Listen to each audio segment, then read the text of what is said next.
Viewers, நம்ம இன்னைக்கு பார்க்க போகிறது ஸ்விஃப்ட் டிசைர் டீசலு. இந்த வண்டியில் 80 கிலோமீட்டர் ஸ்பீட் தான் போகுது அப்படிங்கிறாங்க. எதனால் அப்படின்னா இந்த வண்டி ஏற்கனவே டீ போர்டாக இருந்திருக்கு. இப்போ சார் வந்து பார்த்தீங்கன்னா ஒயிட் போர்டாக கன்வெர்ட் பண்ணிட்டாரு. கன்வெர்ட் பண்ணிட்டாலும் கூட டாக்குமெண்ட்டாக கன்வெர்ட் ஆகும். பட் டெக்னிக்கலாக இது 80 கிலோமீட்டர் ஸ்பீட் தான் போகும். ஸோ இப்போ என்ன பண்ணணும், இப்போது இந்த டீ போர்டோட டெக்னிக்கல் ரெக்குமெண்ட்டை அப்படியே ஒயிட் போர்டு டெக்னிக்கல் ரெக்குமெண்ட்ஸாக மாற்றணும். இப்போ நீங்கள் வெளியில் எங்கேயாச்சும் சர்வீஸ் சென்டரில் ஆத்தரைஸ் டீலர் அந்த மாதிரி போனீங்க அப்படின்னா அவங்க கம்ப்ளீட்டாக இதனோட ஹார்ட்வேர்ஸே மாற்றுவாங்க, இசிஎம்ஏ கம்ப்ளீட்டாக மாற்றுவாங்க. மாற்றினா தான் அந்த ப்ராப்ளம் சால்வ் ஆகும் அவங்க பாயிண்ட் ஆஃப் வியூவில். ஆனால் நாம் அந்த மாதிரி பண்ண போகிறதில்ல. ஏன்னா நமக்கு தெரியும் டீ போர்ட்லேயும் ஒயிட் போர்ட்லேயும் இருக்கிற இசிஎம்மோட ஹார்ட்வேர்ஸ் சேம். ஆனால் அந்த ஹார்ட்வேர்ஸில் ஃப்ளாஷ் பண்ணிக்கிற ப்ரோக்ராம் மட்டும் தான் டிஃப்ரென்ஸு. சரிங்களா? ஸோ அதனால் என்ன பண்ண போகிறோம், இந்த டீ போர்டோட ஹார்ட்வேர் அப்படியே வச்சுக்கிட்டு அந்த ஒயிட் போர்டோடைய அந்த சாஃப்ட்வேரில் என்ன இருக்குமோ அந்த ப்ரோக்ராம் தான் இப்போ நம்ம இதில் ஃப்ளாஷ் பண்ண போகிறோம். அப்படி ஃப்ளாஷ் பண்ணினா நம்ம இந்த ஹார்ட்வேரை மாற்றாமலேயே கம்ப்ளீட்டாக அந்த ப்ராப்ளத்தை சால்வ் பண்ண முடியும்.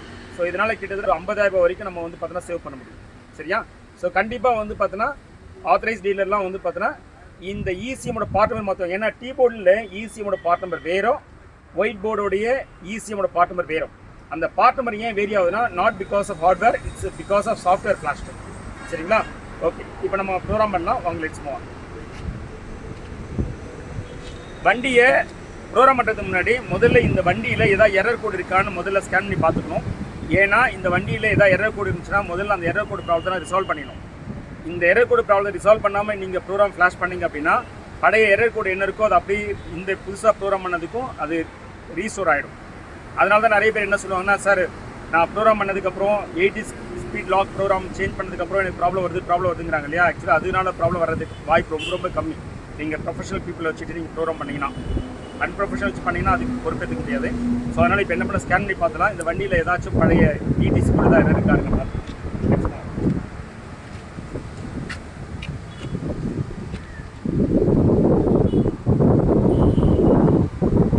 இப்போ இந்த வண்டியில் என்ஜின் கண்ட்ரோல் மாடல் நான் ஸ்கேன் பண்ணுறேன், எந்த விதமான எரர் கூடமே இல்லை. வீவர்ஸ், அதே மாதிரி இந்த வண்டி 80 கிலோமீட்டர் ஸ்பீடு தான் போகுது, அதில் தான் லாக் ஆகிருக்கு அப்படிங்கிற செக் பண்ணி பார்க்குறதுக்கு இன்னொரு மெத்தட் இருக்குது. வண்டி ஓட்டி பார்க்காமலே எப்படி வண்டி ஓட்டி பார்க்காமலே இது வண்டி 80 கிலோமீட்டர் ஸ்பீட் லாக் தான் இருக்குது அப்படிங்கிற செக் பண்ணி பார்க்கணும்னா இந்த என்ஜின் கண்ட்ரோல் மாடலில் போயிட்டு இங்கே பாருங்கள் என்ஜின் ஸ்பீடு இதை நம்ம செக் பண்ணி பார்க்கலாம். இந்த என்ஜின் ஸ்பீடு கிராஃபிக்கலாக ரெப்ரசென்ட் பண்ணுறேன். இப்போ வண்டியை ஸ்டார்ட் பண்ணிட்டேன். எவ்வளோ ஆர்பிஎம் காட்டுது? 780 காட்டுது. இது வந்து ஐட்லிங்கில் ஃபுல்லாக பெடல் பண்ணிவிட்டேன். இப்போ எவ்வளோ ஆர்பிஎம் ஓடுது அப்படின்னா 1900 ஆர்பிஎம் தான் ஓடுது. வெஹிக்கிளோட ஸ்பீட் நல்லா போகணும் அப்படின்னா நீங்கள் கியர் ஷிஃப்ட்டை மட்டும் 5th கியரில் வச்சா போதாது, என்ஜினோட ஆர்பிஎத்தையும் வந்து பார்த்தீங்கன்னா ஹையராக நீங்கள் ரைஸ் பண்ணணும். ஆனால் இந்த வண்டியில் 1900 ஆர்பிஎத்துக்கு மேலே நீங்கள் என்ன மிதிச்சாலும் போகாது. அதனால தான் 1900 ஆர்பிஎம் 5th கியர். இதனோட மேக்ஸிமம் எஃபர்ட் 80 கிலோமீட்டர் ஸ்பீட் தான் மேக்ஸிமம் போக முடியுது. அப்போ இந்த கேஸில் நம்ம என்ன பண்ணணும் அப்படின்னா என்ஜினோட ஆர்பிஎத்தை ரைஸ் பண்ணணும். அப்போ என்ஜினோட ஆர்பிஎத்தை நம்ம கண்முடிஞ்சமாக ரைஸ் பண்ணக்கூடாது. ஏற்கனவே ஒயிட் போர்டில் ஒரு ப்ரோக்ராம் இருக்குது, அந்த ப்ரோக்ராம் தான் நம்ம வந்து பார்த்தீங்கன்னா என்ன பண்ணணும், இதில் ஃப்ளாஷ் பண்ணி ஸோ அதை அப்படியே வந்து ரீஸ்டோர் பண்ண போகிறோம். இது மாடிஃபிகேஷன் கிடையாது வீவர்ஸ். இப்போ நம்ம பண்ணுறது மாடிஃபிகேஷன் கிடையாது. என்ஜினுடைய ஸ்விஃப்ட் காரில் என்ன இருக்குமோ அதை அப்படியே ரீப்ரொடியூஸ் பண்ணுறோம். இது வந்து டயக்னோஸ்டிக் டூலு. டயக்னோஸ்டிக் டூலை இப்போ நான் டிஸ்கனெக்ட் பண்ணி எடுத்துகிட்டு அதுக்கு பதிலாக இப்போ வந்து பார்த்தீங்கன்னா ப்ரோக்ராம் ஃப்ளாஷ் பண்ணுற டூலை இப்போ நான் கனெக்ட் பண்ண போகிறேன். வீவர்ஸ், இப்போது இந்த வண்டியோட இசிஎம்மோட ஐடி நம்ம ரீட் பண்ணிகிட்ருக்கோம். இந்த இசிஎம்மோட ஐடி இது தான். இப்போ இந்த காரில் இருக்கிற சாஃப்ட்வேர், இந்த என்ஜின் வந்து D13K. சரிங்களா? இதில் உள்ள சாஃப்ட்வேர் வெர்ஷன் வந்து 52B9PN03. சரிங்களா? இது ஹார்ட்வேர் நம்பர். இப்போ இதை தான் நம்ம என்ன பண்ணோம்னா இந்த சாஃப்ட்வேருக்கு பதிலாக நம்ம வேறு ஒரு சாஃப்ட்வேர், அதாவது ஒயிட் போர்டோட சாஃப்ட்வேர் நம்ம ஃப்ளாஷ் பண்ண போகிறோம். ஒயிட் போர்டோட சாஃப்ட்வேர் இப்போ ஃப்ளாஷ் பண்ண ஆரம்பிக்கலாம். இப்போது நாம் ப்ரோக்ராம் பண்ணக்கூடிய ப்ரோக்ராமோடைய சாஃப்ட்வேர் வெர்ஷன் வந்து 52B5PN08. முன்னாடி இருக்குது N03, இப்போ N08 அப்படிங்கிற சாஃப்ட்வேர் நம்ம ஃப்ளாஷ் பண்ணுறோம். சரிங்களா? Hardware same. இங்கே கவனித்து பார்த்துங்க, 01246S404U, 01246S404U, இது ரெண்டும் ஹார்ட்வேர் சேமு. சாஃப்ட்வேர் மட்டும்தான் N03 பதிலாக நம்ம N08 அப்படிங்கிற ப்ரோக்ராமை என்ன பண்ணுறோம், சாஃப்ட்வேரை ஃப்ளாஷ் பண்ணுறோம். எதில் அப்படின்னா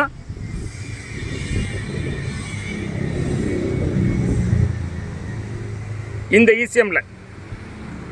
சரிங்களா? ஓகே, இப்போ நம்ம ப்ரோக்ராம் ஃப்ளாஷ் பண்ண ஆரம்பிச்சுவோம். இப்போ நம்ம செக் பண்ணிட்டோம், இது எல்லாமே சரியாக தான் இருக்குது. சரியா? இப்போ நம்ம will say okay. proceed to right. Okay, it gives warning. இப்போ இது பிரகாரம் இந்த ப்ரோட்டோகால் பிரகாரம் நமக்கு கரெக்டாக தான் இருக்கும்.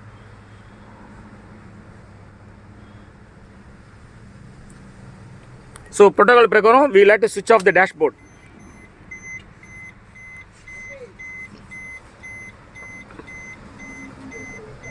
Warning as given. Make sure இந்த warning correct protocol கரெக்டாக follow ஆயிருக்கானு. Now we like to switch on the ignition on.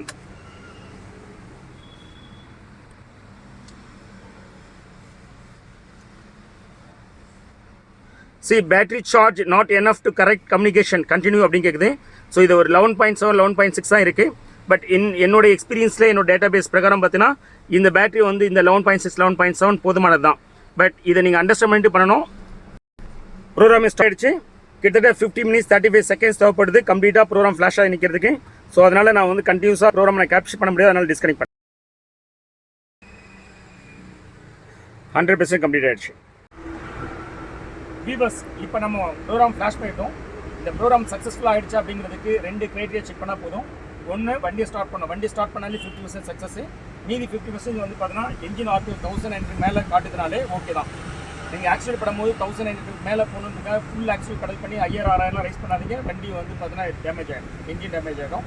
So அதனால் 1000 மேலே போகுதான்னு பார்த்துட்டு அதோட வந்து பார்த்தீங்கன்னா ஆக்சிடென்ட் வந்து கால் எடுத்து சரியா. இப்போ நான் வந்து பார்த்தீங்கன்னா வண்டியை ஸ்டார்ட் பண்ணுறேன். வண்டி ஸ்டார்ட் ஆகிடுச்சு சரிங்களா. அடுத்து நான் ஆக்சிடென்ட் படம் எடுத்துகிறேன். இங்கே பாருங்கள், இந்த ஆக்சிடென்ட் படம் எடுத்துகிறேன். இங்கே பாருங்கள், இந்த ஆர்பிஎம் பார்க்குறேங்க, எவ்வளோ தூரம் ஆர்பிஎம் ரைஸ் ஆகுதுன்னு பார்க்குறேன்.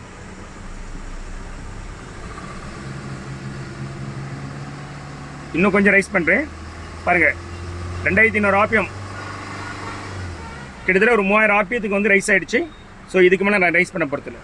ஸோ 1000 ஆர்பிஎத்துக்கு மேலே ரைஸ் ஆனாலே இந்த ப்ரோக்ராம் வந்து சக்ஸஸ்ஃபுல் ஆகிடுச்சு கம்ப்ளீட்டாக. இதில் பார்ஷியலாக ப்ரோக்ராம் ஆச்சு, பார்ஷியலாக ப்ரோக்ராம் ஆகலாம் இருக்காது. ஆனால் கரெக்டாக ஆகும், இல்லாட்டி ஆகாது சரியா. வீவர்ஸ், எப்பவுமே ஒரு எலக்ட்ரானிக்ஸை பொறுத்தவரையில் அது ஹார்ட்வேரில் ஒர்க் பண்ணாலும் தான், சாஃப்ட்வேரில் ஒர்க் பண்ணாலும் தான் சில ரிஸ்க் இருக்க தான் செய்யும். அந்த ரிஸ்க்கை வந்து பார்த்தீங்கன்னா நம்ம மிட்டிகேட் பண்ணணும், அதாவது மினிமைஸ் பண்ண முயற்சி பண்ணி பார்க்கணும். அப்படி மினிமைஸ் பண்ண முடியாமல் ஏதாவது ஆச்சுனாலும் அதை ரீஸ்டோர் பண்ணுறதுக்கு கேபிலிட்டி இருந்தால் மட்டுமே இந்த வேலையெல்லாம் செய்யணும். இந்த வண்டியில் என்ன மாதிரியான ரிஸ்க் இருக்குது அப்படின்னா, ஒரு சில நேரம் வந்து பார்த்தீங்கன்னா உங்களுக்கு பார்ஷியலாக ப்ரோக்ராம் நடந்துக்கும் போது பார்ஷியலாகவே இருக்கும் போதே டிஸ்கனெக்ட் ஆகிடலாம். எதர் பேட்டரி டிஸ்சார்ஜ் ஆகியோ, இல்லாட்டி உங்களுடைய லேப்டாப் டிஸ்சார்ஜ் பேட்டரி ட்ரெயின் ஆகியோ, இல்லை சாஃப்ட்வேர் இன்டர்ஃபேஸில் ப்ராப்ளம் ஆனாலும் என்ன ஆகலாம், உங்களுக்கு பாதி நின்றுச்சுன்னா உங்களுக்கு ப்ரோக்ராம் கம்ப்ளீட் ஆகாமல் போயிடும். அப்படி கம்ப்ளீட் ஆகாமல் போகும்போது இந்த வண்டியோட ஈசிஎம் வந்து பார்த்தீங்கன்னா ரெண்டாவது ரீஃப்ளாஷ் பண்ணுறதுக்கு அது ரிசீவ் பண்ண முடியாமல் போயிடும் சரியா. அப்போது இந்த இசிஎம் அந்த ரிசீவ் பண்ணல அப்படின்னா அதுக்கப்புறம் வந்து பார்த்தீங்கன்னா நீங்கள் அந்த இசிஎம்ஐ டிஸ்அசம்பிள் பண்ணி பிரித்து வேறு சில டூல்ஸ் மூலிமா நிறைய ஒர்க் பண்ணி தான் அதை நம்ம ரிசீவ் பண்ணுற மாதிரி இருக்குது. சில நேரம் வந்து பார்த்தீங்கன்னா இந்த இசிஎம் அப்படியே ரிசீவ் பண்ண முடியாமல் போயிடுச்சுன்னா வேறு செகண்ட் இசிஎம் வாங்கி கொடுத்தா ப்ரோக்ராம் பண்ணுற மாதிரி இருக்கும். இதில் வந்து இந்த ரிஸ்க் இருக்க தான் செய்யும். இது வரைக்கும் நான் ப்ரோக்ராம் பண்ணதில் அந்த மாதிரி நடக்கலை. ஆனால் நடக்கவே நடக்காதுன்னு யாராலையும் நம்மளால் சொல்ல முடியாது. ஏன்னா எதுக்காக இதை சொல்கிறேன்னா, நீங்கள் வண்டி கொண்டு வரேன்னா இந்த ரிஸ்க் ஃபேக்டரை மைண்டில் வச்சு தான் கொண்டு வரணும். இது வரைக்கும் எனக்கு ஆகவே இல்லைனால இப்போ யாருமே ஆகாதுன்னு சொல்ல முடியாது. ஏன் இதை நான் அட்ரஸ் பண்ணுறேன்னா, அந்த ரன்னிங் வேல ஏதாச்சும் அர்ஜென்ட் அவசரத்தில் வந்துலாம் ப்ரோக்ராம் பண்ணி போக வராது. இங்கே இல்லை, யாருக்கிட்டையுமே யாரும் இந்த மாதிரியான கேரண்டி கொடுக்க முடியாது சார் இதில் வரவே வராது. ஏன்னா எலக்ட்ரானிக்ஸ் சாஃப்ட்வேர் ஹார்ட்வேர் வந்து பார்த்தீங்கன்னா it has its own limitations. எல்லாமே நம்ம கையில் கிடையாது. இப்போ நம்ம ப்ரோக்ராமை வந்து நான் ஃப்ளாஷ் பண்ணுறேன், என்னுடைய லேப்டாப் வந்து பார்த்தீங்கன்னா ஓஎஸ் திடீர்னு கரெக்டாகுதுன்னு என் கையில் கிடையாது சரிங்களா. உங்களுக்கு தெரியும் ஓஎஸ் கரெக்டாகுதோ இல்லை, என்னோடய லேப்டாப்பில் உள்ள மைக்ரோ ப்ராசஸரே திடீர்னு வந்து ஹேங் ஆகிறதுலாம் நம்ம கையில் கிடையாது. சில நேரம் இந்த வண்டியோட இசிஎம்ஏ ஆசச் நல்லா ஓடிட்டுருக்கும், திடீர்னு வந்து ப்ரோக்ராம் ஃப்ளாஷ் பண்ணும்போது அது கேபிலிட்டிலாம் போயிடலாம். ஸோ இந்த சேலஞ்சஸ்லாம் இருக்க தான் செய்யும் சரியா. அதனால் ஆன் த வேல வந்து பார்த்தீங்கன்னா ப்ரோக்ராம் பண்ணலாம் வராதிங்க. இதுக்குன்னு ப்ரோக்ராம் பண்ணுறதுக்கு டைம் ஸ்பெண்ட் பண்ணுவாங்க. 1 hour 1/2 மணி நேரம்லாம் பண்ணாதீங்க. ப்ராசஸ் 1 hour தான். ஆனால் இந்த மாதிரி ஒன்று நடந்துச்சுன்னா அதுக்கு நீங்கள் வண்டி விட்டு போகிற மாதிரிலாம் இருக்கும் சரியா. ஸோ ஹோப் இந்த வீடியோ உங்களுக்கு கிளாரிட்டி கொடுத்து நினைக்கிறேன். நம்ம சேனலை இன்னும் சப்ஸ்கிரைப் பண்ணால் please subscribe and bell button சொல்லிட்டு நான் போகிற வீடியோ பார்ப்பேன். தேங்க்யூ. வியூவர்ஸ், நம்ம ஒர்க் ஷாப்புக்கு நிறைய டெக்னீஷியன்ஸ் தேவைப்படுறாங்க. உங்களில் யார் இருந்தாலும் இந்த ஸ்க்ரீனில் நம்பருக்கு கால் பண்ணுங்கள். இப்போது டெக்னீஷியன்ஸாக இருக்க உங்களுக்கு உங்களுடைய நாலேஜ் ஆஸ் வெல் அஸ் உங்களுடைய எஃபிஷியன்ட் ஆஃப் ஒர்க் இதை பேஸ் பண்ணி உங்களுக்கு பேசிக் சேலரி ப்ளஸ் இன்சென்டிவ் ஃபிக்ஸ் பண்ணுறோம். அதே மாதிரி ஃப்ரெஷர்ஸாக இருக்கீங்க, உங்களுடைய கெரியர் இந்த டெக்னீஷியன்ஸ் ஆகணும் அப்படிங்கிறதா உங்களோட விருப்பம் அப்படின்னா இந்த ஸ்க்ரீனில் நம்பரை கால் பண்ணுங்கள். உங்களுக்கு 3 months ஃப்ரீ ட்ரைனிங் கொடுக்கும். 4th மந்த்லேருந்து உங்களுக்குமே basic salary as well as வந்து இன்சென்டிவ் கொடுப்போம். கண்டிப்பாக ஃப்ரெஷர்ஸாக இருக்கீங்கன்னா நீங்கள் உங்களோட கெரியர் இதில் இருக்கணும்னு வந்து கம்மிட்டாக பாருங்க. ஏன்னா இது மற்ற ஒர்க்கு மாதிரி நான் டெக்னிக்கல் ஒர்க் கிடையாது. இது டெக்னிக்கல் ஒர்க்கு நீங்கள் கம்மிட்டாக இருந்தால் மட்டும்தான் உங்களால் லேர்ன் பண்ணிக்க முடியும். உங்களால் வந்து உங்களுக்கு பயனுள்ளதாக இருக்கும், எங்களுக்கு சொல்லிக் கொடு எங்களுக்கு பயனுள்ளதாக இருக்கும்.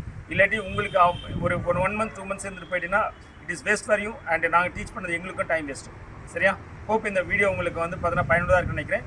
ஃபர்தராக ஏதாச்சும் உங்களுக்கு டவுட்ஸ் இருந்தால் இந்த நம்பரில் கால் பண்ணி பேசுங்க. தேங்க்யூ.